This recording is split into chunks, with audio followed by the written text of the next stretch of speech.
White people, let's talk about it. Let's talk about our violence, white violence. No more deflecting, no more blaming everything on everybody else. Let's confront ourselves. White people in America, our history is so extremely violent. And instead of confronting that, we continue to blame other people for the issues and the problems in this country, instead of just taking ownership of our part to play in everything, which is a huge part. Can we stop scapegoating other groups of people, please, and just look at ourselves? White people, it's time to talk about it. Like, it's long past time. Getting rid of other groups of people in this country is not going to make this country better. It's not going to make your life better. It's not going to make you better. I think white people are so scared to talk about race and to talk about white violence and white supremacy because they don't want to connect themselves to it. We don't want to feel like we're a part of the problem. But unless you're acknowledging the reality of how the US, this country, runs, you are a part of the problem.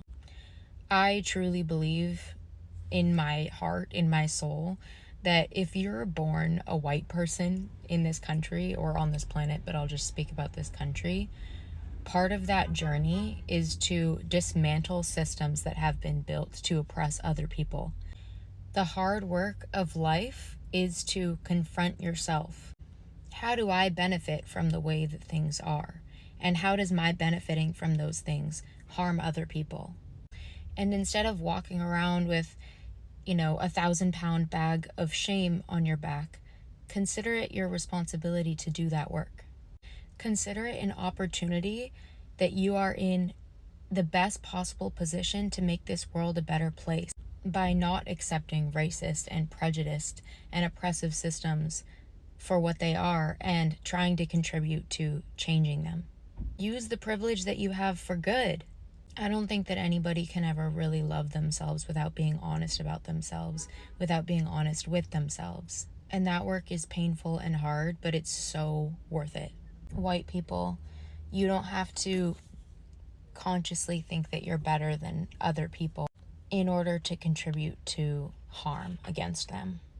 All it takes to contribute to harm is to stay silent and disengaged. White people, can we finally get this shit right? Can we finally take accountability? Can we finally look ourselves in the mirror and decide that this isn't good enough? We're not doing a good enough job. You aren't losing because somebody else is safe and cared for. You aren't losing because somebody different than you exists. White people, let's talk about it. Let's start having these conversations with ourselves and with each other. It's time.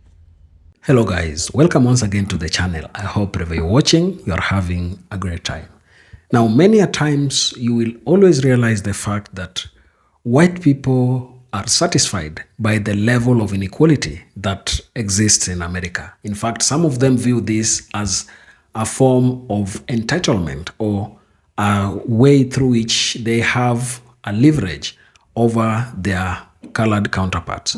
But currently, something is happening, and most whites are realizing that white supremacy is not going to be helpful to whites in the long run. And in fact, it is creating a system of social and economic instability that in the long run affects and disproportionately hurts white people. So they're coming out to call out the governance systems that have always been made to make blacks look inferior. And they're saying that this thing is hurting them to the worst way possible.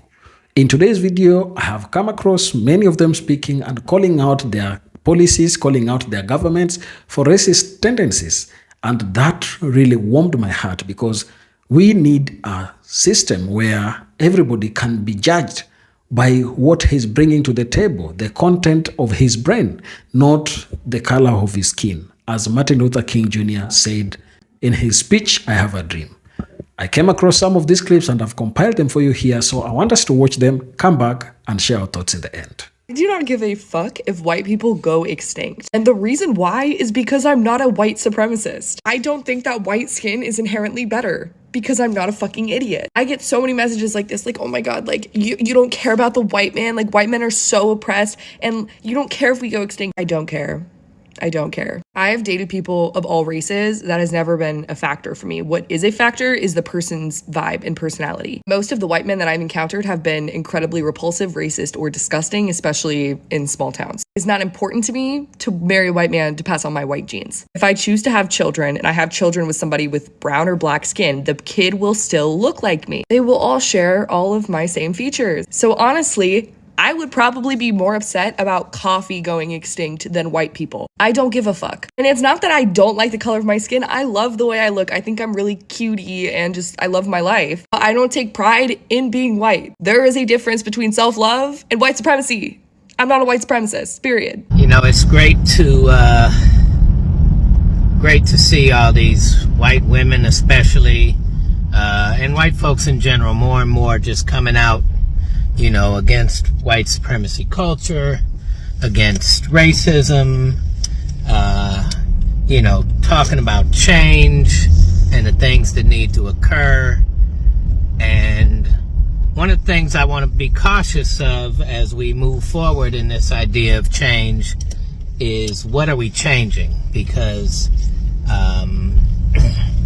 one of the things that white folks don't like, good, bad, and indifferent, left or right, is we don't like to be treated the way we treat other white folks, right? We don't like it when you try to control the narrative or use the power to define on us. How dare you tell me what this means?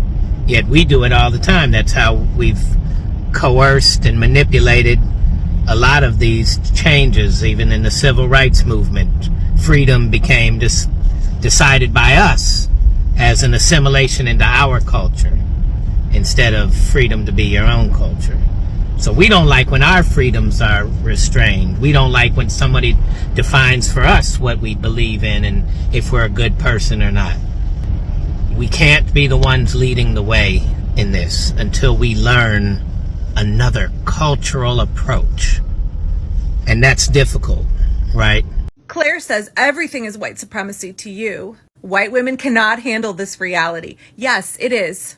We live in a settler colonialist white supremacist system. So it should not surprise you that the ways that white people have an advantage and seek to oppress and control and exploit people of color comes back to white supremacy. And that's really uncomfortable for us as white women to hear, because we want to push to the forefront our marginalization under a patriarchal system, failing to understand that that system is threefold: patriarchy, capitalism, white supremacy, and how at the end of the day we will prioritize our whiteness and the advantage that that gives us over solidarity with women of color. This is what Rebecca's been trying to educate y'all on. If we as white women truly want to see an end to the patriarchy, if we as leftists and environmentalists truly want to protect vulnerable people in the planet and bring down capitalism, we cannot do those things without examining how our white supremacy sabotages those other efforts and start deconstructing.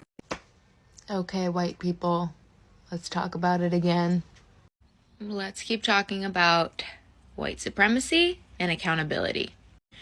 The reason why I want to have conversations with white people about white supremacy is not because I want people to carry this massive load of white guilt, or because I think every single white person alive is racist. I don't think that.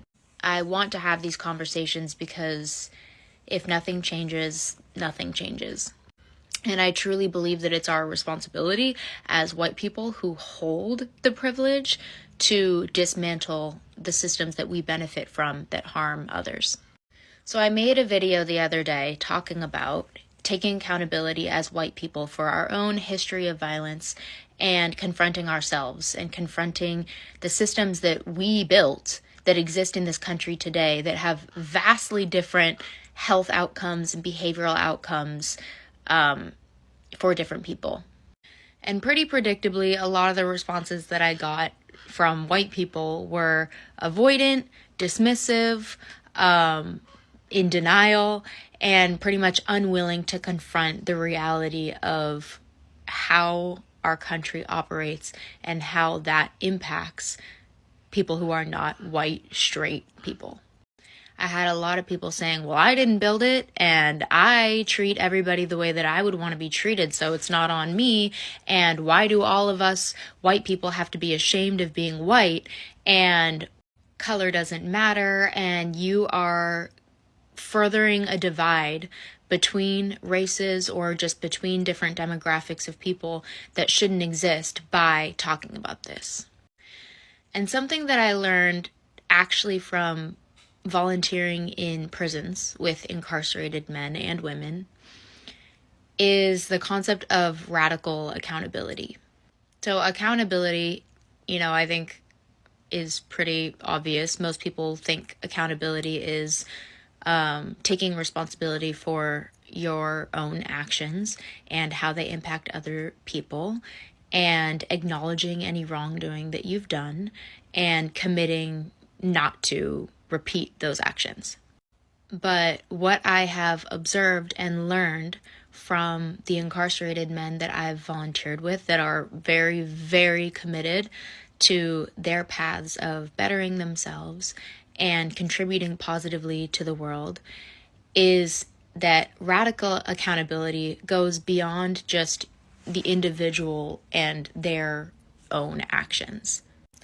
It extends out to how they interact with their communities, what they want to offer their communities, and what they really want to contribute to the world that they want to help build.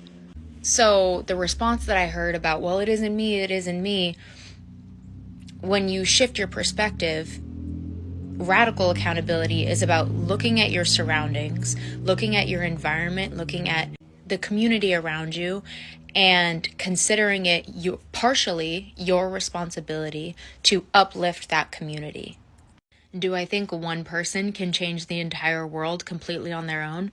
No, but I think if a lot of us embraced the idea of radical accountability and looked out into our communities and decided to take on the perspective that our communities are our responsibility and the health and happiness and stability of our communities is our responsibility, then I think our world would look a lot different than it does. So in speaking with white people, that is the point of confronting each other and ourselves about whiteness, about white supremacy, about white violence, because you just there's no way to deny it. It's undeniable that white supremacy exists and is alive and thriving in this country.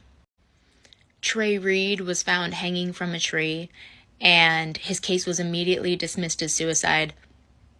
Second autopsy, and we're hearing a very different story, which is completely unsurprising. ICE agents walking around, shoving people to the floor, separating families, brutalizing people, brown people, vast majority of the time, without repercussions, without consequences, without even having to show their faces or their names.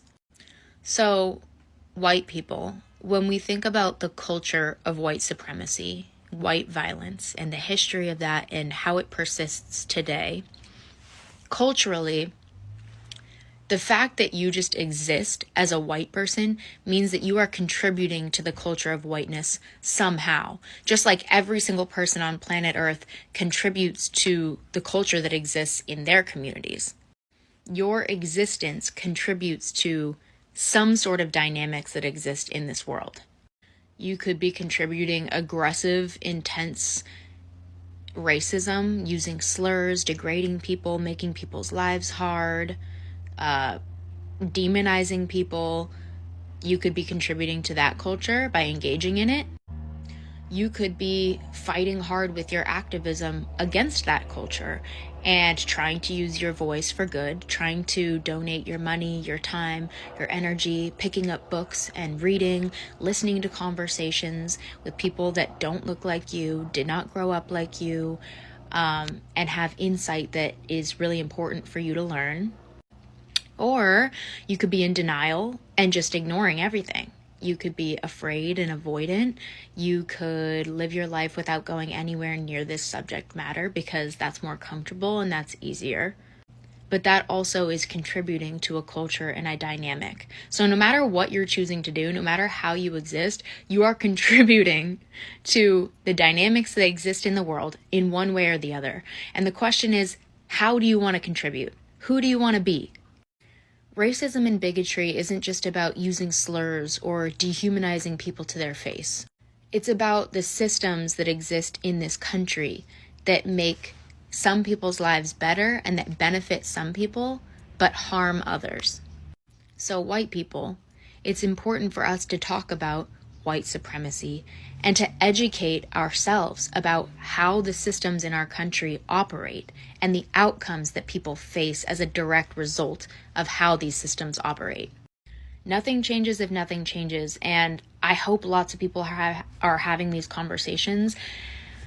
I hear it sometimes, but I don't hear it enough, and I want to be somebody that engages in these conversations. I think it's so important now more than ever for us to be using our voices and to be finding ways to connect and communicate about how our country actually runs, the reality of life for people in this country, and how do we contribute to that, and what is our responsibility. And I think we all have a responsibility to each other to make this place safer, because if what everybody says that they want is safety, but your neighbor is constantly unsafe, you are not safe. Safety is about the stability of a community. It's about how we treat each other. It's about what we offer each other. It's about generosity. It's about humanizing each other. It's about seeing the needs that people have, the very real, intense needs that people have, and deciding that it is our responsibility to meet those needs, to get people on stable ground so that all of us can experience safety and stability. Nobody will ever be able to convince me that we are going to reach a state of harmony and safety and kindness and generosity and equality in this country if we don't take accountability, address each other, confront ourselves, and decide that all of us have a responsibility to create the world that we want to live in. It isn't productive to just continue blaming generations past for all of our issues and remaining in denial about what still exists today. So white people, let's keep talking about it. Love you. I can't say that I spend a lot of time hanging around racist white people, but I will say this: they will always find a way to make themselves out to be the victim. I had this one coworker in the past, let's just say her name was Barbara, okay? Barbara's this middle-aged white woman who has some racist views. One day, we've got a new girl, she's serving a table, it's full of like 8 bitchy Karens who are doing way too much. Basically, they just want to get their food for free. So they're sending everything back after they've already eaten half of it and saying like, oh, this was terrible. I didn't like this. I didn't like that, blah, blah, blah, blah. Anyway, I felt so bad for the new girl because she's like on the verge of tears. Like she is so flustered. These Karens are being so rude, so mean for no reason. Well, they would just want to get their food for free. I said something like, man, I hope that new girl doesn't think this is what all of our customers are like, because they are not like that. Usually they're really nice, and this is like a one-off situation, and this is like her 3rd day at work, and she's having to deal with this. I feel so bad. Barbara looks at me and goes, well, you know why that is. And I'm over here like, no, what? And she goes, it's because they're black. Immediately, I shut it down, and I'm like, this has absolutely nothing to do with race. That is wildly inappropriate to say. Like, I can't even tell you how many white tables I've had that have acted exactly like that and worse. I said, maybe it's because they're bitchy Karens who want their food for free, but it has absolutely nothing to do with the fact that they're black. So I felt like I set the record straight. I felt like we had an understanding, right? Anyway, Barbara goes home earlier than the rest of us. She took that opportunity to go and run and tell HR that I was discriminating against her as a Wisconsinite. Now, let me tell you what really happened. Barbara thought I was going to go to HR and tell on her for being racist. So she thought, let me go to HR first and report Axel first. Because then whenever Axel reports me for being racist, it's going to seem like he's just making it up. And he's just mad that I reported him. So now he's making up a bunch of bullshit. And it's just retaliation. Very sneaky, very sneaky. Oh, the racist whites will always do that, won't they? They will always try to turn themselves into the victim. I ended up getting suspended for a week without pay, okay? And I lived paycheck to paycheck at the time, so that they could do an investigation into me and interview a bunch of coworkers and see if I was discriminatory against Wisconsinites. The most fucking ridiculous thing I've ever heard.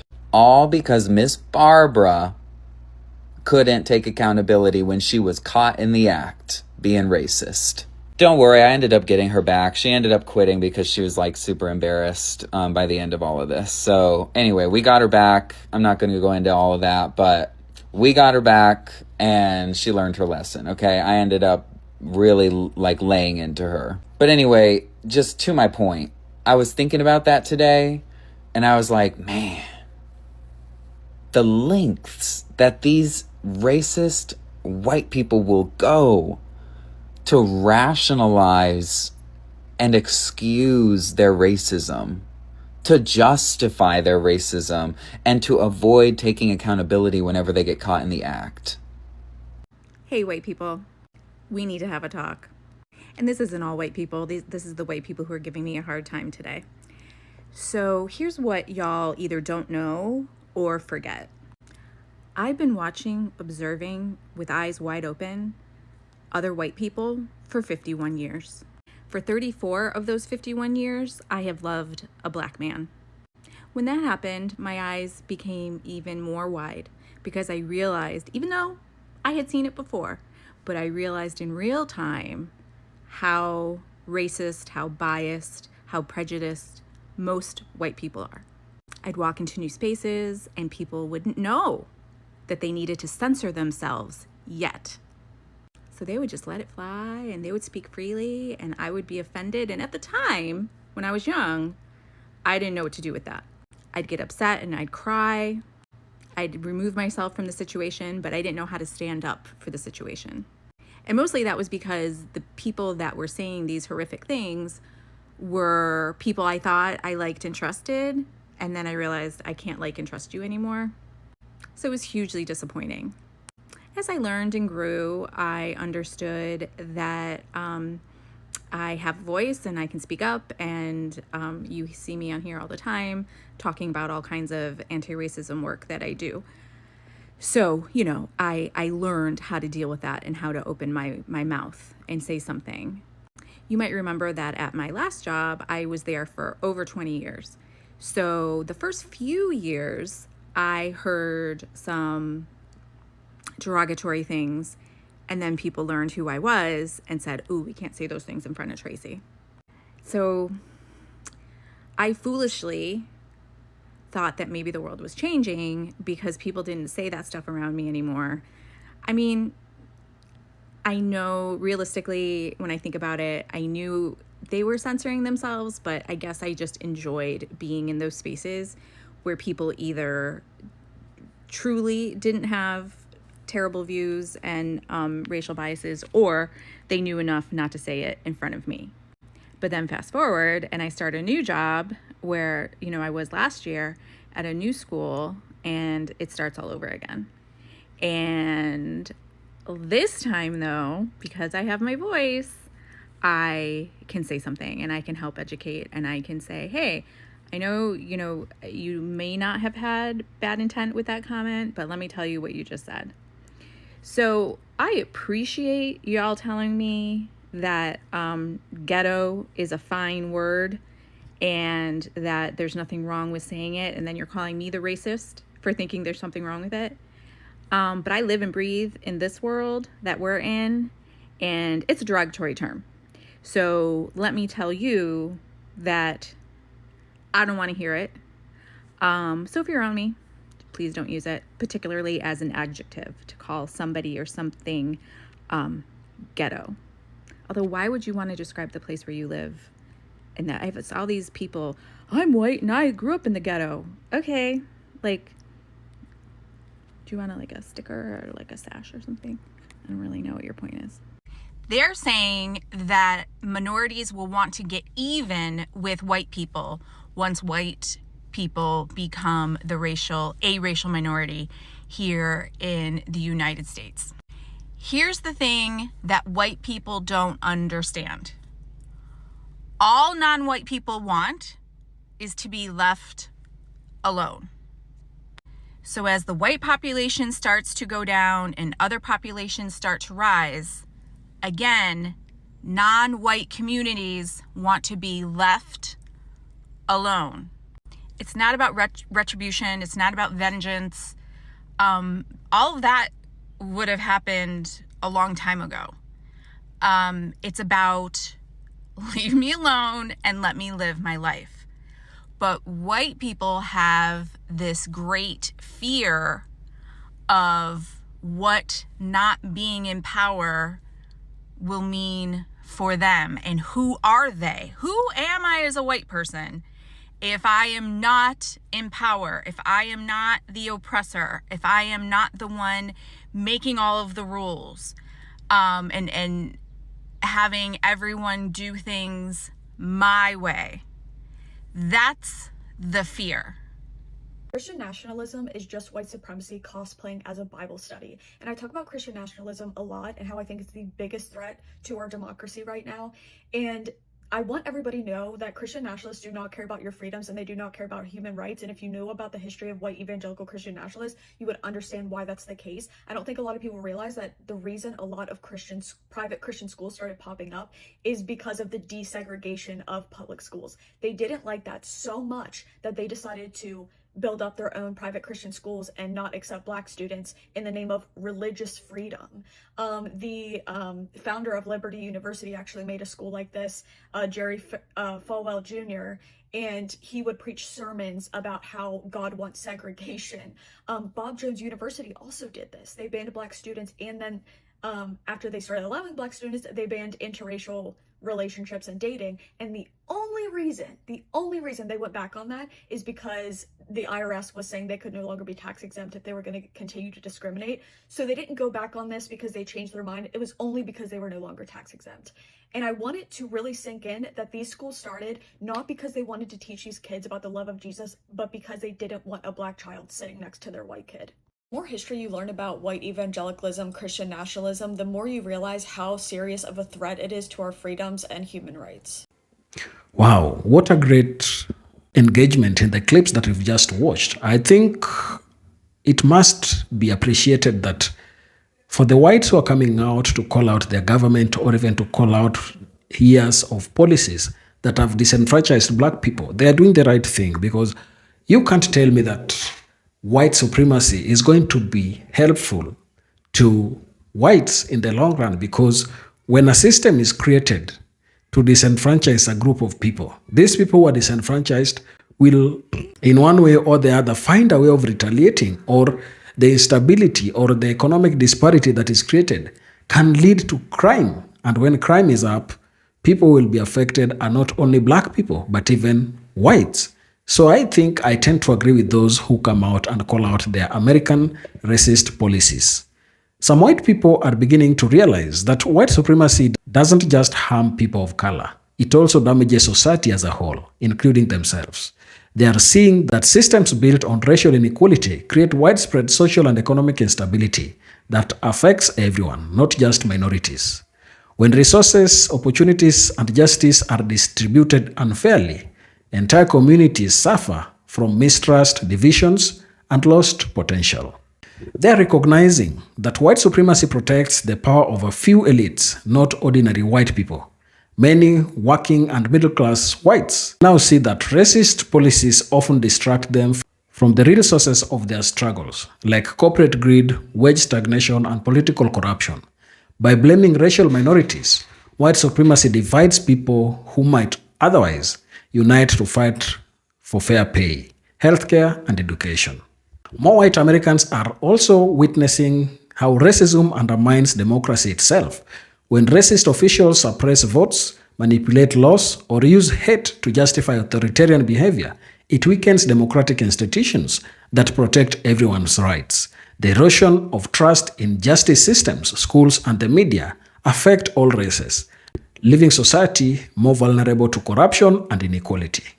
Exposure to diverse experiments and perspectives through social media, education, and personal relationships is helping some white people see the human cost of racism. They are hearing the stories of neighbors, co-workers, and friends who have suffered under discriminatory systems. This empathy, combined with greater access to historical truth, is breaking through generations of denial and silence. Many are also realizing that racism damages moral and psychological well-being. Upholding or ignoring injustices create guilt, fear, and disconnection. Rejecting white supremacy, on the other hand, allows individuals to live with integrity and form genuine, respectful relationships across racial lines. It's a step towards emotional and ethical wholeness. Finally, white people calling out racist officials and policies are acknowledging that equality benefits everyone. Societies that are fairer, more inclusive, and more just tend to be safer, more prosperous, and more innovative. Recognizing this truth, some are choosing solidarity over supremacy, understanding that the liberation of one group strengthens the freedom of humanity at all. And this is what needs to happen. We need to come together, and all those whites who are realizing that their systems have always been unfair against black people, they need to speak up and they need to call out their government for being racist towards black people. Share your thoughts down in the comment section, and if watching us for the first time, please remember to subscribe to the channel, like the video, and share. Thank you, and let's meet on the next one.